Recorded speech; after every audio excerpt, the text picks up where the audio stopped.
Jeremiah 7 verses 5 and 7, if you really change your ways and your actions, then I will let you live in this place. Isang kondisyon ay binigay ng Panginoon sa mga tao, kung talagang magbabagong loob kayo, papalitan ninyo ang inyong mga pamamaraan, hahayaan ko kayong manahan sa lugar na ito. At natural ang pinag-uusapan po ay isang bayang pinagpala, isang sitwasyon sa buhay na punong-puno ng pagpapala ng Diyos. Kaya sabi niya, if you change your ways, I will bless you. We want blessings, we must be ready to follow the rules and to play it by the book. Isang-isa pong dapat nating itigil kung ito hindi pa natin lubos na naititigil para ang pagpapala ay magsimula, is to stop childish thinking. Tigilan ang pag-iisip bata. Pwede nating mithiin na magmukhang bata, hindi naman siguro masama. Pero ang mag-isip bata ay dapat ng talikuran. Because it is limited, simplistic, and selfish. 1 Corinthians 14:20, brothers, stop thinking like children. In regard to evil, be infants. But in your thinking, be adults. So, atin pong bigyan ng diin, in regard to evil, be infants. Sa lahat ng bagay na may kaugnayan sa kasalanan at kasamaan ay maging isip bata, maging isip musmos. Walang alam, inosente, malinis. In fact, infants are younger than children. So better and cleaner and purer than children is what God requires. And in regard to thinking, be adults. Sa paggawa ng masama, walang muang. Subalit sa pag-iisip ng tama, tayo dapat ay mistulang mga may karanasan, marurunong na at may edad. In other words, the Bible is asking for maturity, for a kind of thinking that is understanding and accommodating. Ano pong application nito sa ating buhay ngayon? Tayo po ba ay nag-iisip bata pa? Kung minsan, ay marami tayong mukha at anyo. Pagka ang kaharap mo itong grupo ng mga taong to, ikaw ay mature.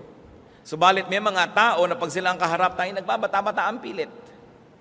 Pinipilit natin na tayo yung inuunawa, tayo lagi yung inaasikaso, tayo lagi ang iniintindi. Sabi, kailangan na tayo mag-mature sa maraming paraan. One of the saddest things that you can ever discover is not seeing people for a long, long time, and then after many years, when you see them, to discover that they have not matured at all. Hindi umidad sa pag-iisip. Tumanda lang ang itsura, dumami lang ang mga bilang ng taon, subalit hindi tumanda ang pag-iisip.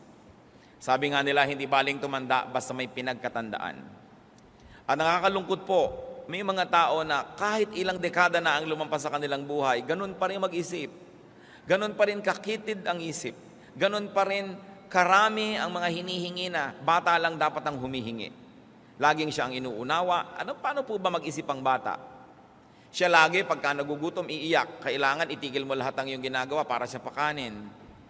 Pagka meron siyang hindi gusto, iiyak. Dadaanin ka sa iyak, iba-blackmail ka. Emotional blackmail. Hindi siya marunong magpakain sa sarili, papakainin mo pa. Hindi siya marunong magligpit ng kanyang mga kalat, ipagliligpit mo pa. Hindi niya maipagtanggol ang kanyang sarili. Subalit ang mga tao po na nagmamature, nababaligtad, nalalaman mo na nagmamature na ang iyong anak, ang iyong pamangkin, ang mga bata, kung tumitigil na sila unti-unting kailangang laging alagaan, at pagkatapos natututo sila na maging responsable, at pagkatapos sila na ngayon na nag-uumpisang mag-alaga sa iba, sa mga nakakabata, sa kanila o sa mga sobrang matatanda na, then we really show signs of maturity. Kahit po sa ating espiritualidad, kung lagi ka na lamang na kailangang ipanalangin, kailangan ka laging paalalahanan, ligaw-ligawan para umattend sa worship, sundu-sunduin, ibig sabihin, isip bata pa tayo. Kasi tayo pa yung inaalagaan. Pero dapat dumadating na sa panahon na tayo naman naghahanap ng aalagaan. Sino naman kaya ang aalagaan ko? Ano naman kaya ang gagawin ko para makapag-alaga ng iba? Napakahalaga na gumraduate tayo from being childish to maturity. At ang ating dalangin sa Panginoon, bawat isa po tayo, ay makapag-isip-isip, saang larangan ng buhay kaya ako immature? Sapagkat yung pong mga immature o isip bata, sila ang kahuli-hulihang nakakaalam na sila isip bata. Kaya kung sa palagay nyo po, ay hindi kayo isip bata, baka tayo yung kandidatong mag-isip na isip bata tayo. Kaya siyasatin ang sarili. Isa pa pong dapat itigil, is to stop ways that do not work. Tigilan ang ating mga pamamaraan na talagang nagasgas na pero hindi naman tumatalab. May mga pamamaraan tayo ng pakikitungo sa ating magulang, hindi naman tumatalab. Ganon din pakikitungo sa asawa, sa anak. Mga pamamaraan at ng pamumuhay, pero wala namang epekto. Hindi naman nagbubunga ng mga gusto natin. Dapat nating palitan yan. Sa 1 Timothy 5:23, ano po ang payo ni Paul kay Timothy? Stop drinking only water and use a little wine because of your stomach and your frequent illnesses. Baka naman yung mahilig sa inyo maglasing, biglang ito ngayon ang inyong favorite verse. Hindi naman paglalasing ito, yung wine, yung table wine, nakasabay sa pagkain. Yung wine na ininom din ng Panginoon doon sa Lord's Supper. Hindi nakalalasing na inumin, kundi kasabay ng pagkain, lalong-lalo na doon sa Mediterranean area. Sabi ni Paul, alam mo na yung kaiinom mo lang ng tubig hindi tumatalab, yung sakit ng tiyan mo hindi gumagaling, ay tigilan mo ang pag-inom lang yan at uminom ka ng kaunting wine at nang sa gayon ay gumaling ang iyong karamdaman. Sapagkat alam niya naman nung araw, ang mga tubig ay galing sa mga balon, galing sa kung saan-saan, maaaring may dalang sakit. At dahil itong mga missionary ay kung saan-saan umiinom, kung saan-saan nakakarating, maaaring kung ano-anong mga karamdaman ang natatanggap nitong katawan ni Timothy. Kaya sabi ni Paul, huwag na muna yan ang iyong inumin because obviously it doesn't work. Bagamat ang pinag-uusapan po dito is a purely medical issue, maaari tayong kumuha ng inspirasyon sa verse na ito para sabihin, ano ba ang mga iniinom kong dito matalab? Ano ba ang ginagawa ko sa buhay na hindi naman nagbubunga ng kanais-nais? Tumatala ba ang mga pagdadabog ko? Tumatala ba yung isang linggo kong hindi kakausapin ng asawa ko o lalo lang nainis, lalo lang kami nag-away? Tumatala ba ang aking psychology na ginagamit sa aking anak o baka hindi naman? Epektibo ba ang aking paraan? Sa kakuriputan ko ba, sa kadamutan at sa katinoan, yumaman na ako? Lumuwag na ba ang aking buhay o hindi naman? Baka kailangan palitan na yung paraan na yan. Kasi yung iba sa sobrang nilang kakuriputan, sa sobrang pag-iingat sa sarili at paglalaan sa kinabukasan, wala't wala rin naman, wala pang kaibigan, wala pang nagmamahal. At kung biglang nanigas at namatay, walang dadampot para man lang maglibing. So, epektibo ba ang ating paraan? Kung tayo po yung mga panganay na anak, epektibo ba ang paraan natin ng pagdodomina sa ating mga kapatid o lampas na kayo ng 20, 30 years old? Abay, tama na yan. Kasi kung kayo ay 18 at ang kapatid nyo ay 10, dapat lang na leader kayo kasi ang dami nyong alam na di niya alam. Pero kung 28 na kayo at siya ay 20, konti na lang ang alam nyo na di niya alam.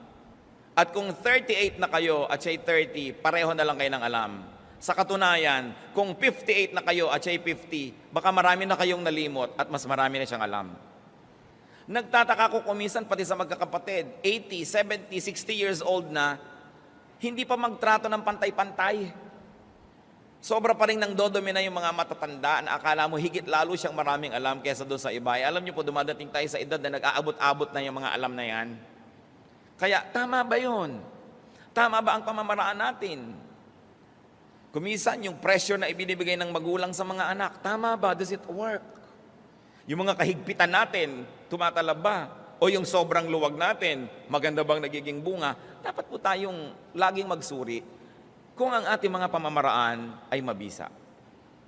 And we should learn from this principle. Sabi ni Paul, stop taking only A because it doesn't work. Take B.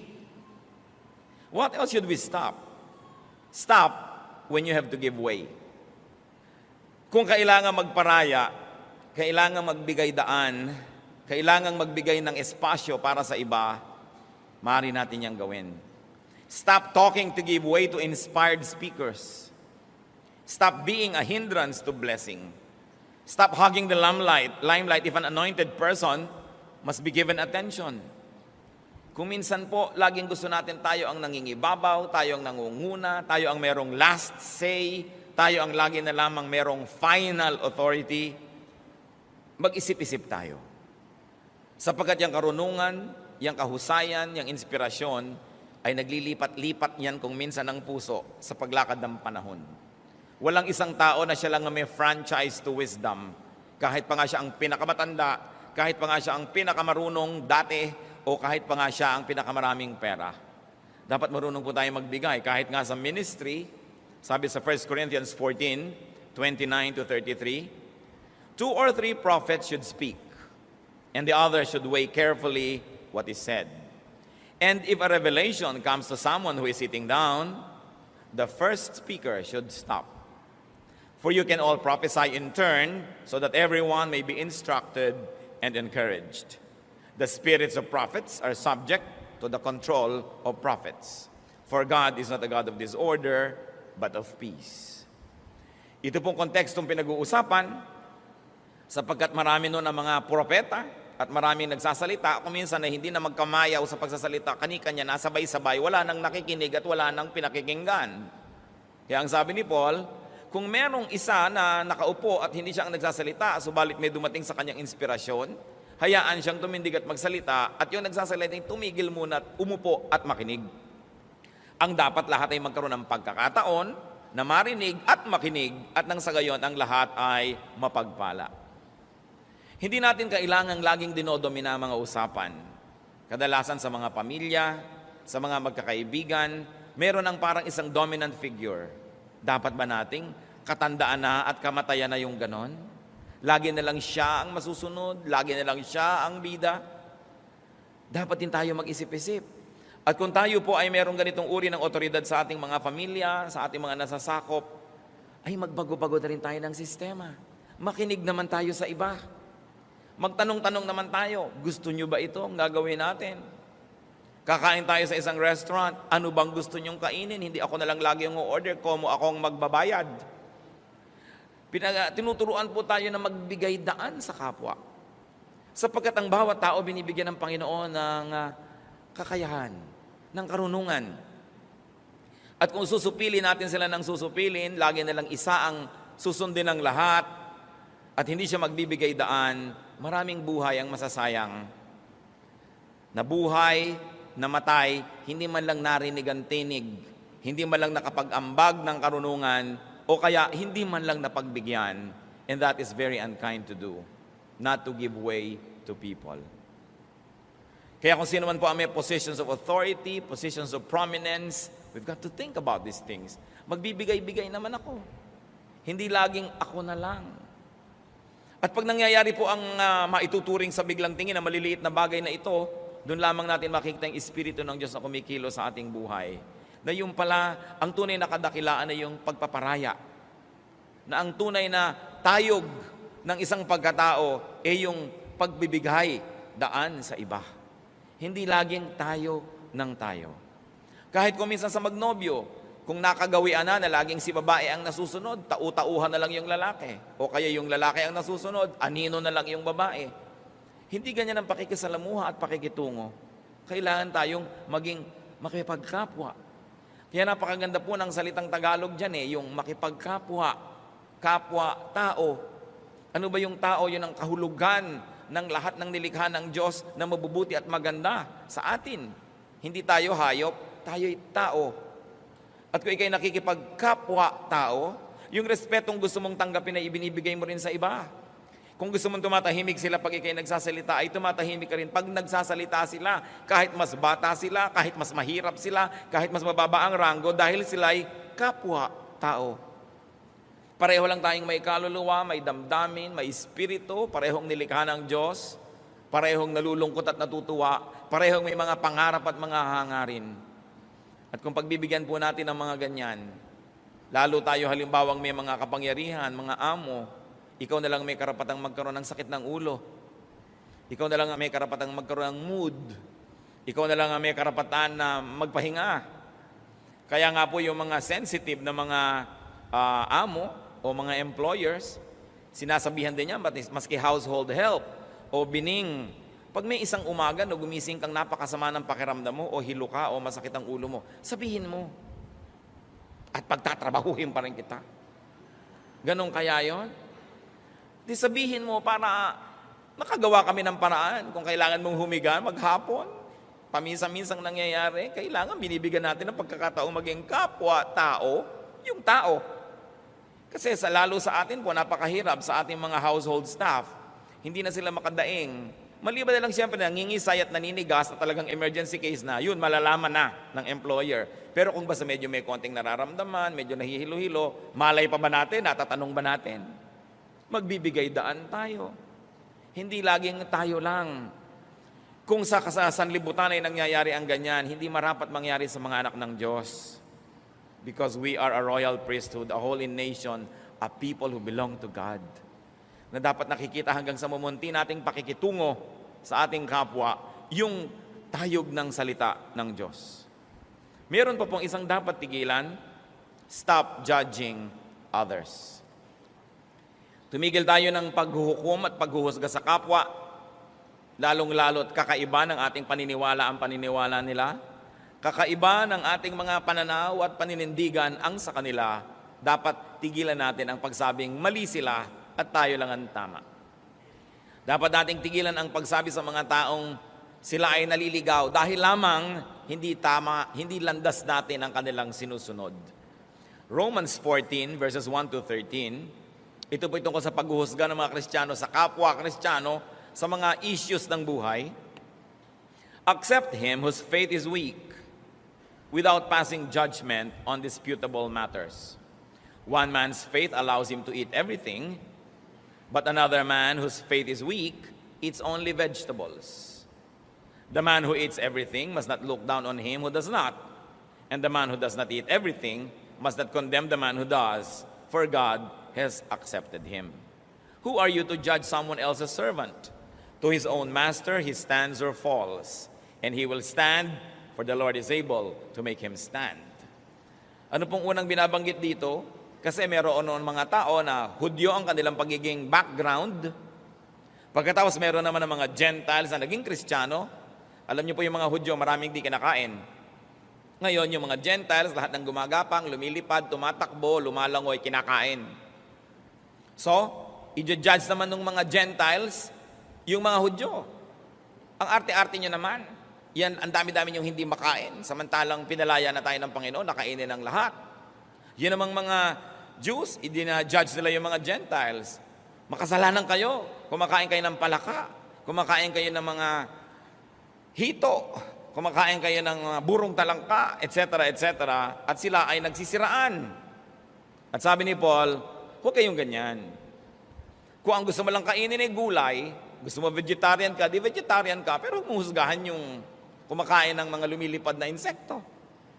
At ikaw naman, kumakain ka ng dinosaur, huwag mong pintasan yung gulay lang ang kinakain. Sabi, kanya-kanya tayong konsyensya, tumaharap tayo sa Diyos tungkol dyan.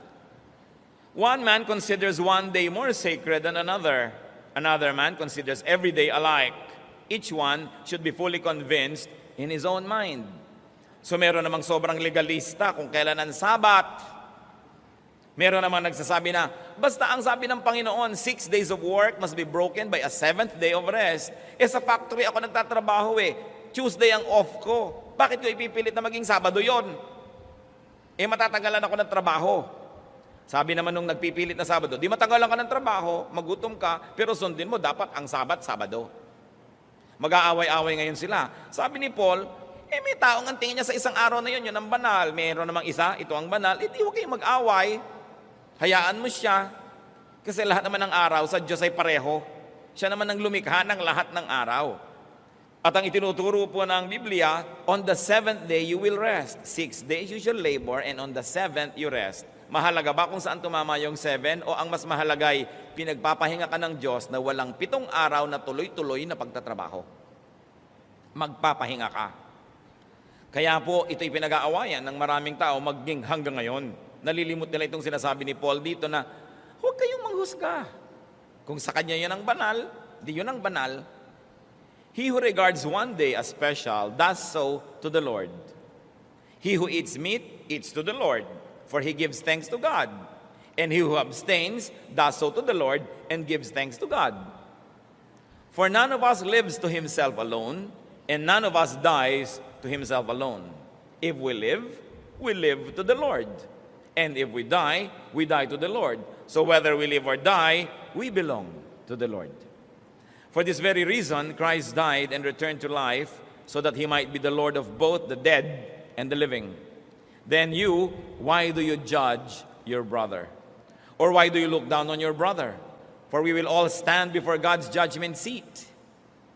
It is written, as surely as I live, says the Lord, every knee will bow before me, every tongue will confess to God. So then each of us will give an account of himself to God. Therefore, let us stop passing judgment on one another. Instead, make up your mind not to put any stumbling block or obstacle in your brother's way. So first of all, on dietary issues, sinabi, kanya-kanya yan. Sapagkat sa Old Testament, maraming regulasyon. Sa New Testament naman ay pinalaya ng Panginoon ng mga tao. Sabi niya, it's not important what gets into the mouth, but what gets out of it. So, alin ba dun sa dalawang susundin mo?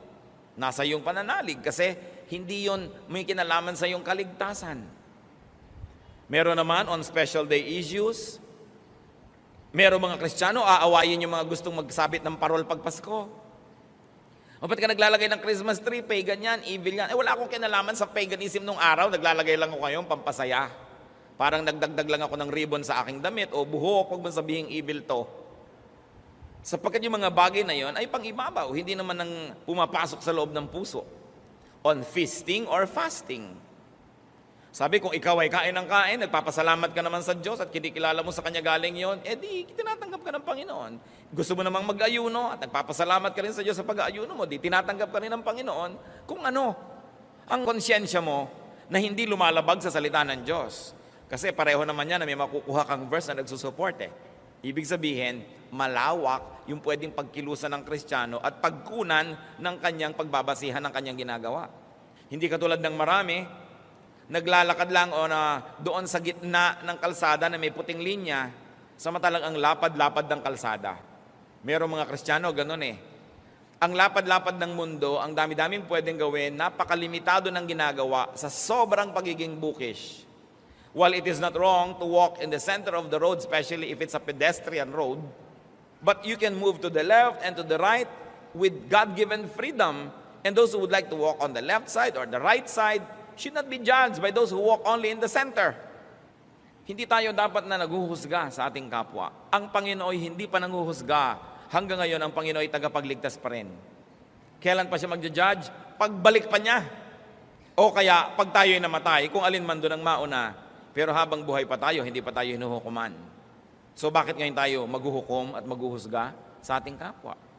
Pagka meron siyang ginagawa, sabihin natin, God is not yet finished working on him or her. Hindi pa tapos ang Diyos sa kanya. Kaya mga iba, bakit nasa choir yan? Di ba meron pa yung ganito, ganong kasalanan? Hindi pa tapos ang Diyos. Kasi kung tapos na ang Diyos sa kanya, ting, mawawala na siya. Nandun na siya sa kabilang buhay. Hindi pa siya graduate sa buhay na ito. Kaya sa halip na lagi nating sisilip-silipin ang mga kapintasan at kakulangan ng kapwa natin, ipanalangin natin sila, tulungan natin sila, at kung may konti tayong alam sa mabuti at magandang paraan, ituro natin sa kanila. Pero para husgahan sila dahil mas marami tayong alam, hindi yan ang dahilan kaya binibigyan tayo ng karunungan ng Diyos. Binibigyan tayo ng karunungan para higit tayong maging mahinahon, maunawain, matulungin, hindi para maging mapagmataas. Napakahalaga na hindi madapa ang kapwa dahil na-offend sila sa atin, nasisiraan ang loob dahil sa ating mga panghuhusga. We should stop measuring people only by our standards. Katulad din ng sinigang. Matabang ang sinigang mo. Sa ganyan ako magsigang Yan ang sinigang ko. Hindi yung ito ang sinigang dapat, ito dapat ang lasa ng ganito. Kasi kanya-kanyang pagluluto, kanya-kanyang nahiligan. Hindi naman moral issue yan para pagtalunan. Kaya dapat marunong din po tayong magbigay ng daan sa ating kapwa.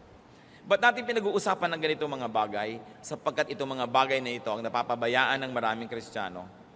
Sa ulo ang lahat ng 10 Commandments, ang lahat ng doktrina sa buhay, pero sa ganitong mga bagay, tayo nadadapa at nagkukulang. Ano pang dapat nating tigilan para ang buhay natin ay mapagpala? Stop grumbling. God has constantly taught against grumbling. Yung reklamo ng reklamo, katsang ng katsang, maraming comment, hindi na siya masaya, magre-reklamo pa para lumungkot din ang kapwa na sana'y masaya na, napalungkot pa niya. Laging maraming mga puna, maraming pintas, dapat na itong itigil. Alam niyo kung bakit ito pinagdidiinan? Kasi 99% ng mga Kristiyano guilty pa dito. Walang tigil ng karareklamo. Walang tigil ng kahahanap ng maipipintas, ng mga kasiraan. Samantalang dapat hinahanap natin kung ano yung mabuti, kung anong maganda, kung anong mapupuri. Kung ano ang pagpapala na naroon na. John 6:43, "Stop grumbling among yourselves," Jesus answered.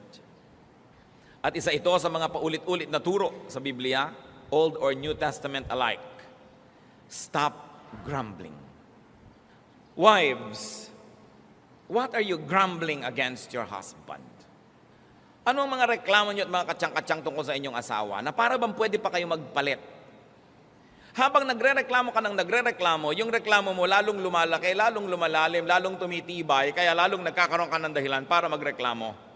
Samantalang habang pinupuri mo ang iyong asawa, yung mga kapuri-puring bagay sa kanya, lalo namang tumitibay, lalong lumilinaw, kaya lalo mo siyang namamahal at nababawasan ang iyong pagrereklamo. Husbands, you grumble against your wives. Mas vocal kasi maraming beses yung mga wives mag-grumble against their husbands among themselves. Very seldom that husbands are grumbling against their wives among themselves. But it's more often that wives among themselves are grumbling against their husbands. Kaya napaka-importante na mabae ka man o lalaki, husband or wife, anak ka, grumbling against your parents, but hindi ka maghanap ng maipupuri at maipagpapasalamat. Stop grumbling.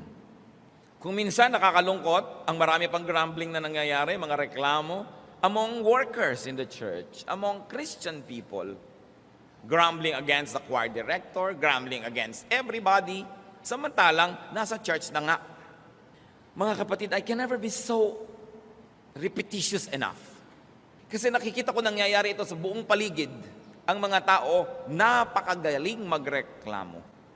Sinisilip ang kapwa, yung mga privileges ng iba, yung mga tinatamasa ng iba, lagi nilang tinutuos, hindi ipagpasalamat kung ano yung nasa kanila.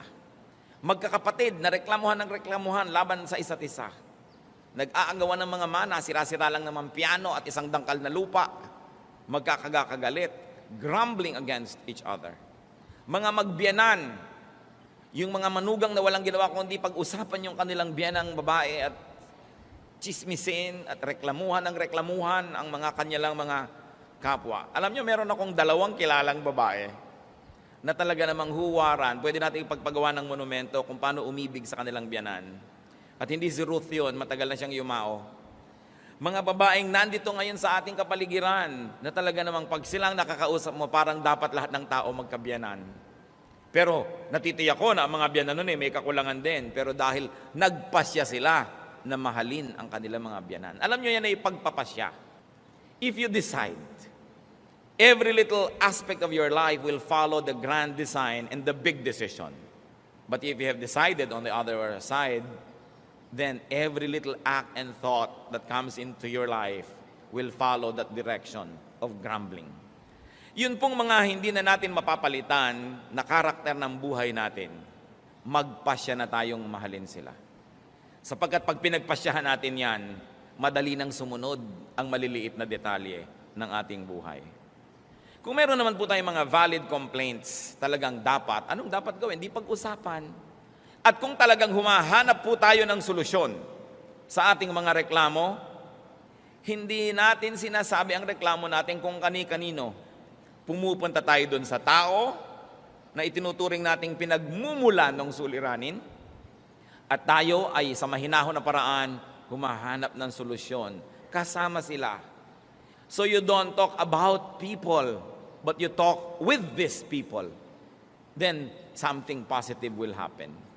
Pwede po bang tandaan natin itong mabuti? Kasi nakakamalat na tong topic na to Yung stop grumbling, yung stop talking about people but talk with people with whom you have a problem para malutas. Because when you talk about people, the problem will never be solved.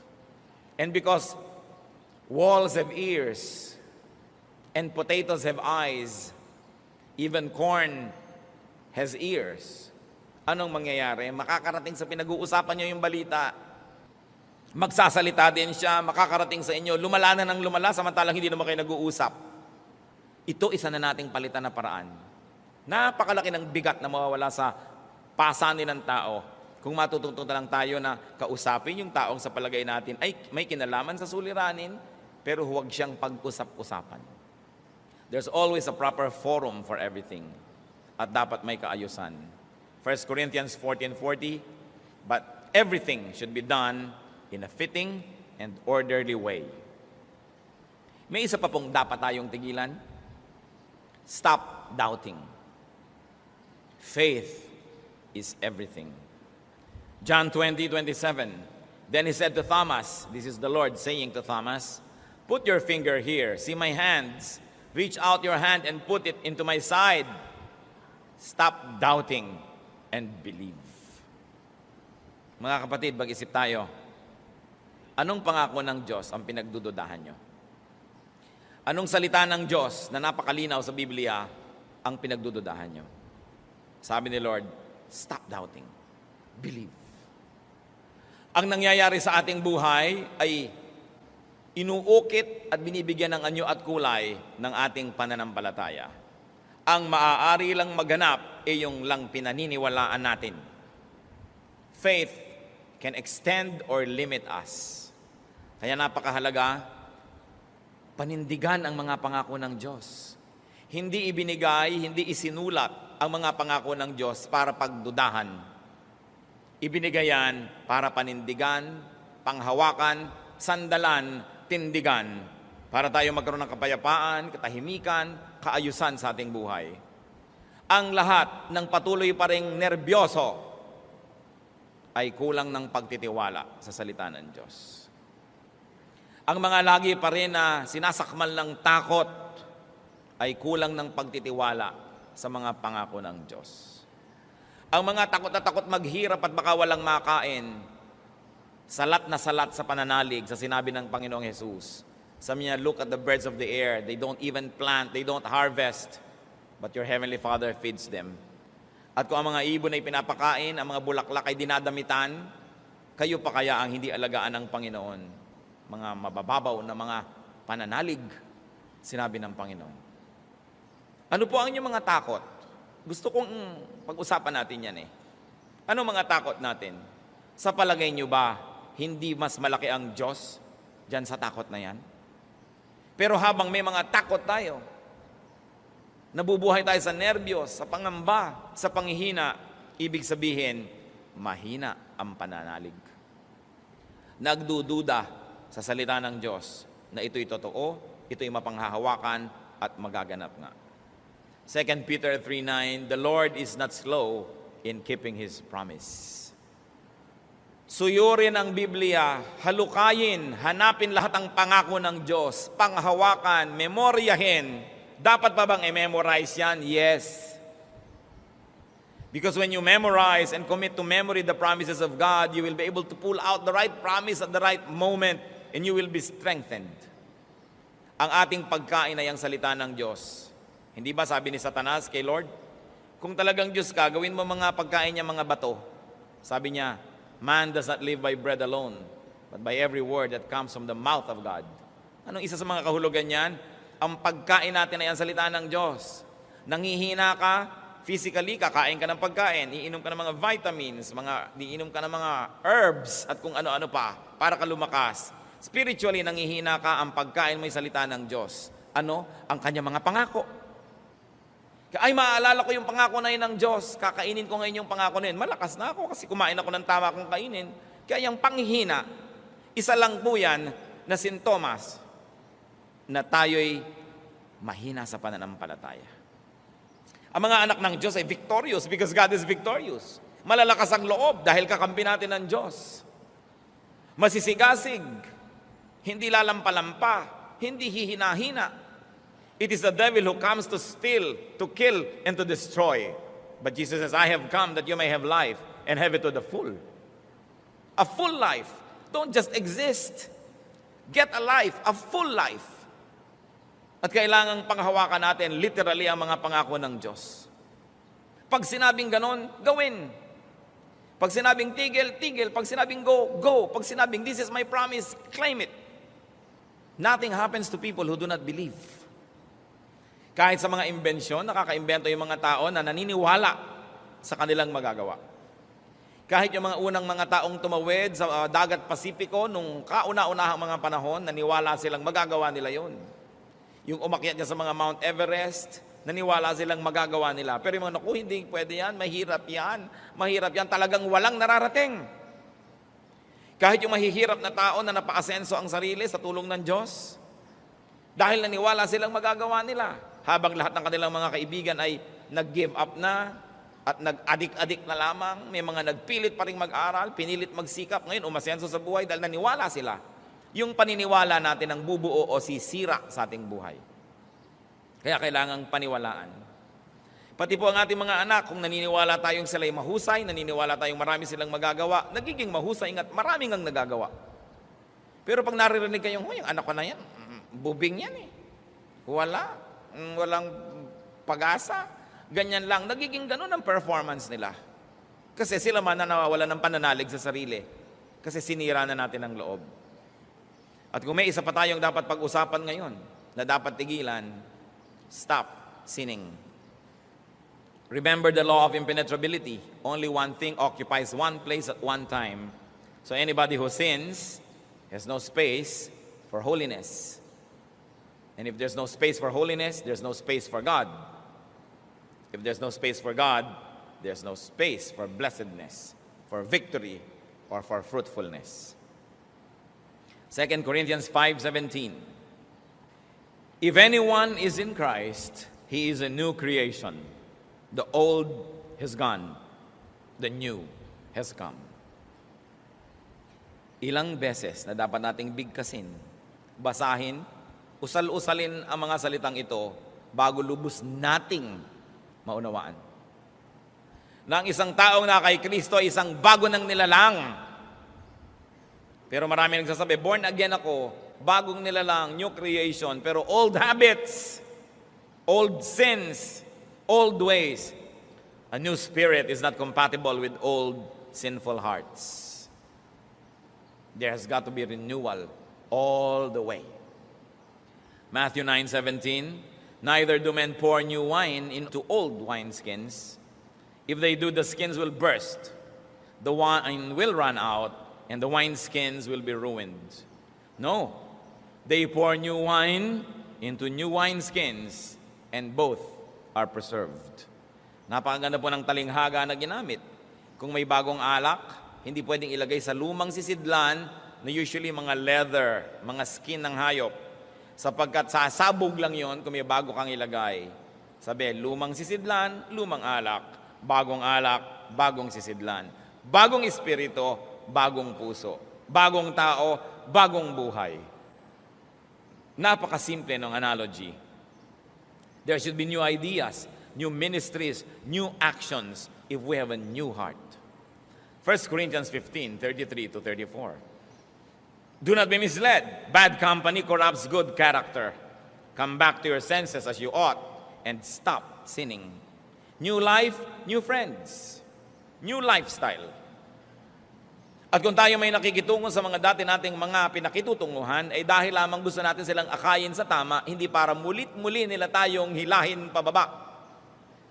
At kung nakakahalata tayo ng ating mga dating mga kapalagayang loob ay hinihila tayo pababa, dapat kahit man lang pansamantala na tayo'y umiwas sa kanila hanggang tayo'y maging malakas, hanggang dumating tayo sa punto na gano'n na tayong kalakas na pag tayo nakikisalamuha sa kanila'y sila ang nahihilan na natin pataas.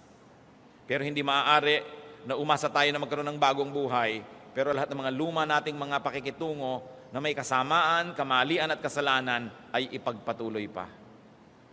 Meron pa nga nakikiusap sa akin, Pastor, pwede po ba tayo mag-Bible study sa aming bahay? Saang bahay? Sa bahay po namin ni ganon. Panginoon kong Diyos, ika-4 mo ng asawa yan. At buhay pa yung 1, 2, 3. Ngayon, gusto mo mag-Bible study tayo sa bahay nyo. Eh di para ko na ngayong inirecognize itong relasyon na ito. Gusto mo pala mag-Bible study, tanggalin mo muna sa buhay mo yung si 2, 3, 4. At mag-ayus-ayusin mong yung buhay. Kasi oras na nakasanayan na yon, hindi na mahapdi, hindi na masakit. Ang kasalanan na inaalagaan ay wala ng kirot. At katunayan yan, pag nakasanayan ng kasalanan, pag tinatanggal mo, dun pa ngayon makirot. Pero parang isang bulok ng ngipin, ayaw mong ipabunot sa dentista dahil masakit ang pagbunot. Kaya pagtsatsagaan mo na lang na buong buhay, sumasakit-sakit. Sa buhay po natin, kuminsan kailangan ng drastic surgical procedures. Merong dapat pinuputol. Hindi na pinag-iisipan pa, lalo't malinaw na inuutos ng salita ng Diyos na dapat tanggalin sa ating buhay. Kaya nga po yung isang taong pinagaling ng Panginoon, nung makita niya muli doon sa may templo, sa John 5:14, later Jesus found him at the temple and said to him, "See, you are well again. Stop sinning, or something worse may happen to you." Para po tayo tulad ng taong ito, may sakit, may karamdaman, pinagaling na ni Jesus. At nung makita ni Lord dito sa bulwagan ng Panginoon, kasi sa temple daw nagkita di ba itong ating temple? Sabi niya, aba, magaling ka na pala, ha? Di ba't pinagaling kita? Opo. Sabi ni Lord, tigil-tigilan na ang mga kasalanan, ang pagkakasala, dahil maaring may mas masahol pang mangyari sa iyo kaysa nung bago kita pinagaling. Stop sinning, or something worse may happen to you. That is from the mouth of the Lord. At sa palagay nyo, ito'y isinulat sa Biblia para lang tingnan natin as history. No, this is current events because this is universal message. It's telling us, stop sinning, or something worse may happen to you. So do not just wish and pray for blessedness. Take concrete steps.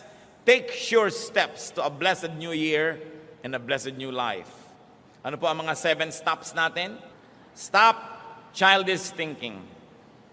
Stop ways that do not work. Stop talking to give way to others. And of course, it's not only talking. It means give way to others.